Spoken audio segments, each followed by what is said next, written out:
To my subscribers, thank you for tuning in once again. If you are new, welcome back to JTM Go.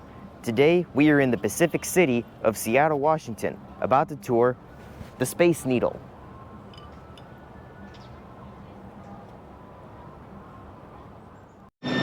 Getting to the Space Needle is an important first step. The closest Sound Transit Link Light Rail station is Westlake, which is located at the northern end of downtown Seattle's transit tunnel and is served by the Link Light Rail Line 1. From Westlake, the Space Needle is not within walking distance, but you can take the monorail which goes directly to the Seattle Center where the Space Needle is located. Having been here 2 times before, I noticed the newly refurbished monorail station. Since we didn't have the Orca card, we had to buy separate tickets. A one-way trip on the monorail cost $4 for adults and $2 for youth ages 6 to 18, people with disabilities, senior 65 and older, and active duty military members. While this was my preferred method, you can always take a taxi, bus, or Uber directly to the Space Needle. The monorail is quite old, having launched in 1962, which makes it 63 years old as of 2025. It is one of the oldest monorails in the Western Hemisphere, though the oldest is in Disneyland in Anaheim, California. Up ahead is the icon of Seattle.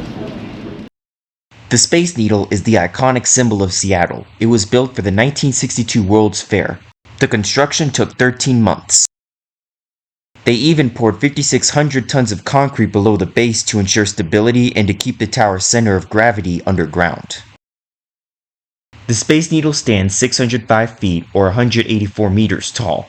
Its flying saucer-like top was designed during the height of the space race in the 1960s, reflecting the public's fascination with space travel and the future. The Space Needle attracts over 1 million visitors each year, making it a must-see attraction in Seattle and Washington State. The best times to visit are in the morning before the midday crowds arrive and around sunset.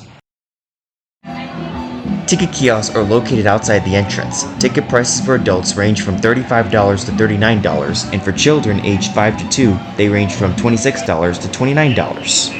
I advise to get tickets online as they are time slotted and could be sold out for your preferred time.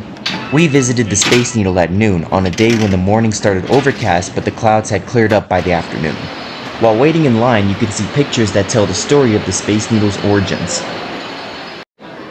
There's even a cool feature where you can change a TV to show what watching television was like in the 1960s, which has a broadcast about the launch of Sputnik 1, which kicked off the space race. You'll also see a Lego model of the Space Needle from here. The Space Needle has 3 elevators in total, but only one was running during our visit. The ascent to the observation deck takes 41 seconds. You board the elevator on the 2nd level and it drops you off at the very top. Each elevator can carry up to 25 people. Back in just a few. We were lucky enough to get an elevator with the view of Puget Sound. Here's our view.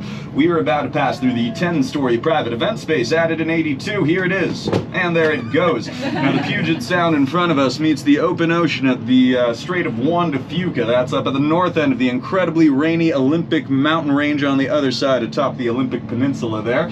Lakes in other directions are freshwater, the remnants of a glacier from the last ice age. Any mountains that pop out to the east are part of the Cascades. Tallest Cascade being Mount Rainier, named after the local beer company, an active volcano overdue to destroy the town south of Seattle, which any true-born local like yours truly will tell you is a good thing, so don't worry about that. Top house is a disc, so if you get lost, just circle. And if you're afraid of heights, we sell alcohol. Enjoy. On the observation deck, there are cafes that serve snacks and beverages, including alcohol. As previously mentioned, the Space Needle now uses timed tickets, which has significantly reduced the long lines that were common in the past. The observation deck is a complete circle, giving you a full 360-degree view of the surrounding area. You can see downtown Seattle from here, and the harbor where container ships arrive from the Pacific to load or offload their goods in Seattle. The Space Needle also has stairs that go all the way to the observation deck for emergencies, and these are also used for athletic and charitable events. The Space Needle is not the tallest building in Washington State. That title belongs to the Columbia Center in downtown Seattle. You can see the Cascade Mountain Range if you look in the southeastern direction. In 2017, the Space Needle underwent a major renovation. The original steel wires on the observation deck were replaced with tilted glass panels. This design provides a more open feeling and better views for visitors. It may feel a little scary to sit on the benches along the panels because of the tilt, but it offers a unique perspective of what's below. Now it's time to head to the loop. The observation deck also has tables overlooking the view that are designed to hold cups. Time to head to the loop, a more unique level than the observation deck. The service level, located right below the observation deck, only has restrooms. Up there is a camera that takes pictures of people laying on the glass that overlooks the bottom view of the Space Needle.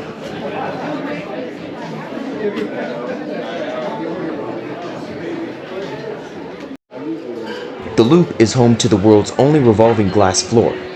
A line on the floor shows the separation between the part that moves and the part that stays still. The other two elevators were in the middle of refurbishment while we were here.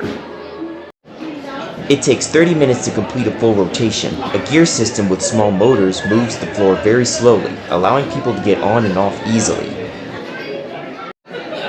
The views from the observation deck could be better than the ones in the loop because the observation deck doesn't have any floors blocking part of the sky. The loop can also give you a view of the elevators traveling up and down the Space Needle. There is also a restaurant on this level. One half is a bar that is restricted to people aged 21 and over.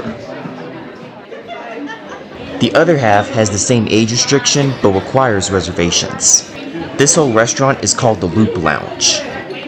The Loop Lounge occupies a large section of the rotating floor circumference, but because the floor turns, everybody can see the view from all directions. Because the floor is constantly moving, you can't sit on the side. If you put stuff on it, you'll slowly drift away from them. Now it's time to head back down. After our visit, we had to wait in a long line to take the elevator down as only one was running. The loop floor is where you'll catch the elevator down to the exit. The elevator dropped us off at the gift shop, which is also the exit. The shop sells lots of Space Needle themed merchandise and souvenirs. This concludes our trip to the Space Needle. If you enjoyed this video, please like this video, comment, subscribe, and follow on TikTok and Instagram for more. There are many charms in the Pacific Northwest, and the Space Needle is one of them. Take care.